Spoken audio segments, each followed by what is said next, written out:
A quote from John Parsons, who was one of the engineers on the plant, when they finally admitted the odour was theirs, and I quote, "It's a petroleum plant. Of course it's going to smell, dickhead." That was at one of the public meetings. At no point to this point could SPP actually tell us what was going up their stacks. They could tell us they knew it couldn't hurt us, but they couldn't tell it what it actually was, which to me is a bit of a problem with logic, but anyway. The company at the time was denying it. There is no smell. There is no problem. Well, then we've had a slight upset. The EPA came out, and through much agitation, they had to get a budget allocated from Brisbane, and they sent a 5 or 6 man team out 24 hours a day for 5 days, which is a fair chunk of their budget. And the company knew that it was coming, so they shut down for 3 days of that 5-day run. The last 2 days of that run, they went to, my memory of it is about 15–20% of production. That's my memory now. I've got the numbers in the thing I can show you, but that's my memory of it. The EPA guys got made sick and they abandoned the test. They were out of there. Their guys reported the symptoms from the community and they bailed out. The funny part of it was no one in the community at that point regarded that one as being a really bad day.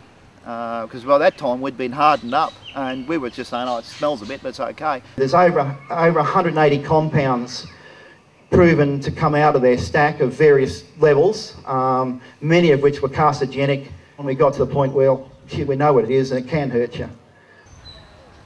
We had a meeting with one of the hierarchy of the health department when we got some more figures of what was coming out and that sort of stuff. And we said, what are you going to do with it? You know, with the carcinogens that were coming out of the plant. And he said, oh, we've got plans, it's all in hand. I said, well, what are those plans? He said, oh, we plan on building a bigger cancer ward in the Gladstone hospital. That was the response from the health department. So, you know, it's not, we'll clean up the industry, it's we'll build a bigger cancer ward. They haven't built it yet, but the cancer rates have gone up. This timeline now is around 5 years. There was people who was absolutely desperate to get out. So many took up the offer, whatever offer was made to them, they took it and ran. Property values didn't decrease, they stopped. Yeah. There was no sales, not just went down, sales stopped for probably close to 2.5 years. There was no sale. Later on, if you want to talk about it, I can give you details, but suffice to say it was way under market value, but people were desperate and they got out when they could. Resulted in the death of the community. It was an older couple. They were in their late 70s, early 80s type age. Wife got cancer, needed treatment. They tried to sell their property, couldn't. She died.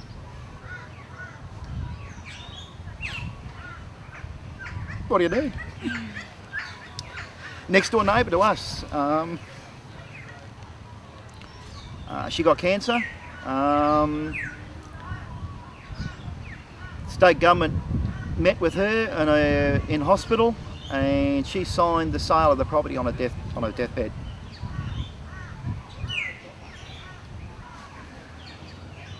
You want me to go? How is your health? Did you manage to escape the... Oh, as far as aware, I'm right. Mrs. got cancer. She's got non-Hodgkin's lymphoma. It's in remission at the moment.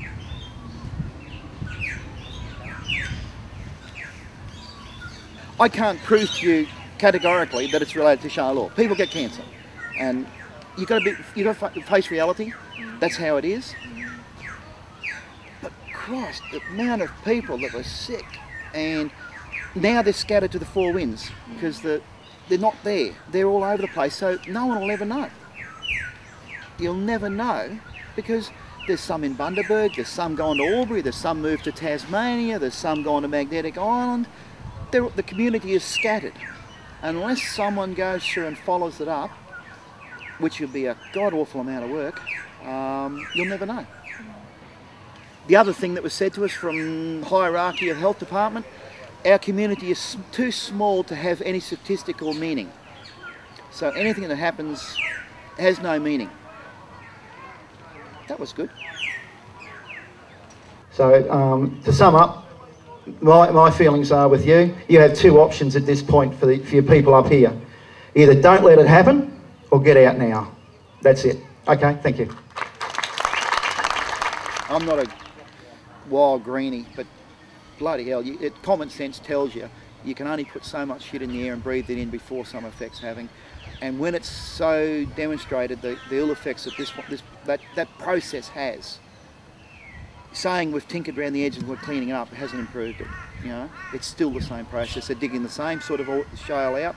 It's going through the same sort of crushing, heating, retort process. This morning, Rob Gibb came up to me down here at the tent and shook my hand. He was the SPP PR guy. He's now the QER PR guy. And he said, "Oh, good to see you again, Pete." I said, "Rob, I thought you're a better man than this to get involved with this shit again. There's no money in the world that's worth destroying another community. You can say once that you didn't know. You can't say it a second time. And there's no technology that you're going to do that doesn't have effects." The other thing I would say is to the locals, don't let it happen. Just don't let it happen.